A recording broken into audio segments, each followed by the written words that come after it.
Day 3, we're going to take a look at arithmetic sequences and something called recursion. Warm up. Determine if each sequence is arithmetic or geometric. Can you find the common difference or common ratio for each sequence? All right, so if you're unsure of what type of sequence it is, you can take any number and either subtract the one before it or divide the one before it. If you subtract the one before it and get the same number every time, you know it's arithmetic. If you divide the one before it and get the same number every time, you know it's geometric. But in sequence A, there's kind of hints. If you notice it's going from positive to negative, it's got to be geometric because there's no number that you can add to get that to happen. So right here, let's check if it's geometric. We take any number and divide by the one before it. And so that reduces to negative 1/3. 9 divided by negative 27 is negative 1/3. And 1 divided by negative 3 is negative 1/3. So for all of these, we have a common ratio. We're multiplying by negative 1/3. You can also say dividing by negative 3, but we've defined a geometric sequence as what you multiply by every time, and so that would be negative 1/3. So to find the common ratio, just take any number and divide by the one before it, and it should work for all the numbers in your sequence. So this is geometric. All right, so I'm going to guess that that second one then is arithmetic. To double check for sure, you just take one number and subtract the one before it. So if I take 9.65 minus 9.4, we get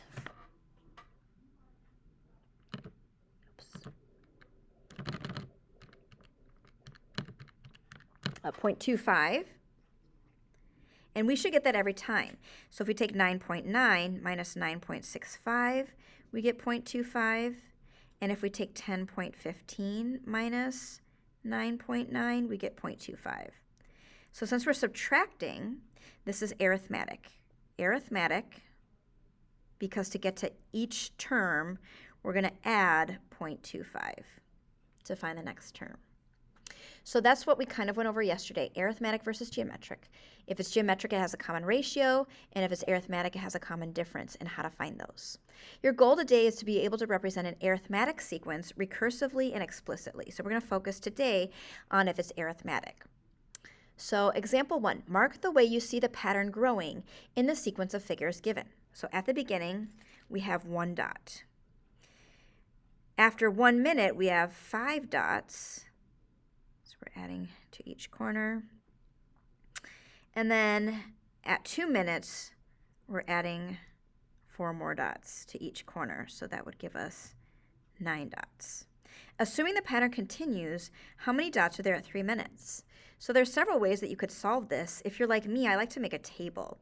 So I'm going to say X is time and Y is the number of dots. So starting at time 0, there's 1 dot. After 1 minute, there's 5 dots. After 2 minutes, there's 9 dots. And the sequence that we're looking for is the number of dots. So you can see it's increasing by the 4 corners every time. So if we continue our table, we can do that for 3 minutes. There's going to be 13 dots. And every time we're adding 4.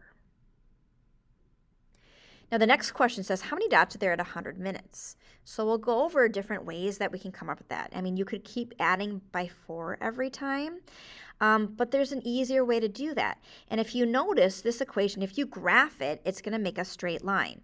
So if we put, 1, 2, 3, 4, 5, 6, 7, 8, 9.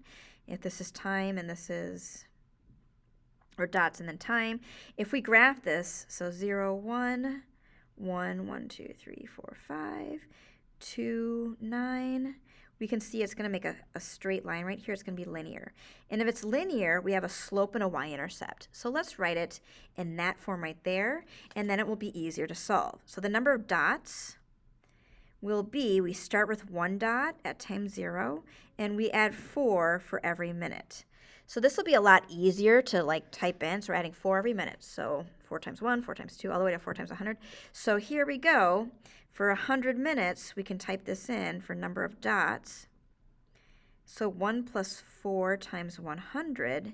And we would say that at 100 minutes, there's going to be 401 dots. Another way to write that is in function notation too. That might have been better. So we can say to find the number of dots at t minutes, it's 1 plus 4 times the number of minutes. So here's the function for that. But again, you're just thinking of slope and y-intercept. So here's where we start at. And here's the slope, what we add or subtract every time. And it's the same number every time because it's arithmetic. So there's another way to write that. And then for 100 minutes, we could have said, all right, find the number of dots at 100 minutes. We learned with function notation, you just plug in 100 here, and you get that answer of 401 dots. So let's model the pattern using a table. Okay, there it is. I'm not going to rewrite it, but there's your table. Oh, and then here's model the pattern using a graph, and you can see that it's going to be linear, but we'll graph it here. Okay, so let's say we'll scale by ones. This is time.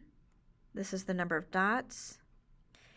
And at 0 minutes, we start with 1 dot, and at 1 at 1 minute we had 5 dots. At 2 minutes, it went up 4 more, and then it went up 4 more, and then went up 4 more. So we can see it as a straight line, linear. And then the explicit equation, again, we can say to find the number of dots at any time, we start at 1 and we're adding 4 every time. So this is your slope. Nope, that's your y-intercept, your starting value. And this is your slope. Okay, so that's the explicit equation, which means you can plug in time.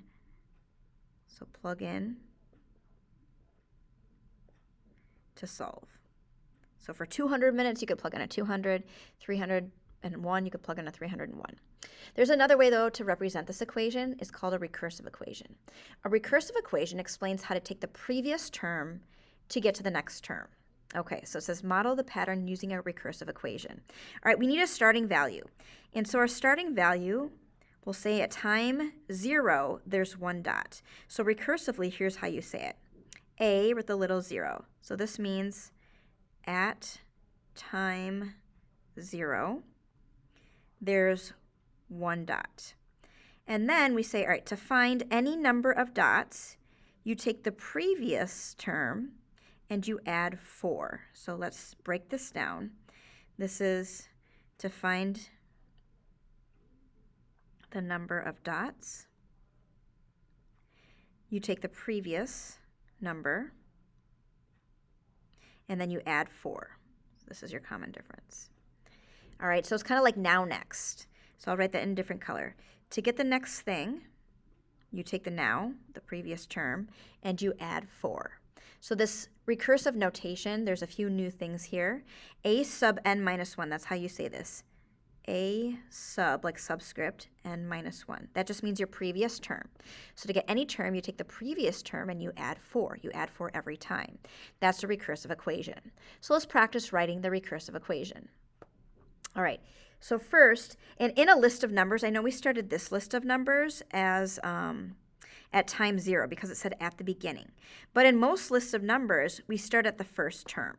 So here, this is the first term, and the first term is a with the little 1. So here our first term is 11. So we're going to start at 11. To get any number, we take the number before it, and looks like we're subtracting this time, and it looks like we're subtracting 3. This is called a recursive rule. It tells you where to start and what to do every time. This just means subtract 3 every time. All right, let's try another one. Again, in a list of numbers, we're going to assume this is the first term. So we'll say our first term is 18. To find any term, a with a little n, we take the term before it, and this time we're adding, it looks like we're adding 7 every time. So this is called the recursive rule. You have the starting value, and you tell us how we take the previous term to get to the next term. Okay, let's find a particular term. This says the first term is 10, find the fourth term. Okay, so if the first term is 10, I'm just going to make a list of numbers. Let's find the second term, the third term, and the fourth term. All right, looks like we're adding 1 every time. That's the rule. So this is 11, 12, 13. So we would say that the fourth term is 13. All right, let's say that, I wrote this wrong. Let's say that the first term is 26, and the rule is we're going to subtract 3. find the third term. All right, so we have the first term is 26, the second term, the third term. So 26 minus 3 is 23. Subtract 3 again, and we get 20. So we'll say the third term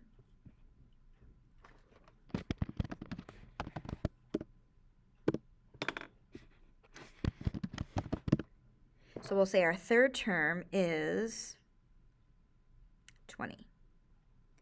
So today you'll have some review problems. Is it arithmetic or geometric? And then if it's arithmetic, I will ask you to write the recursion for that. So can you give me the first term in the rule?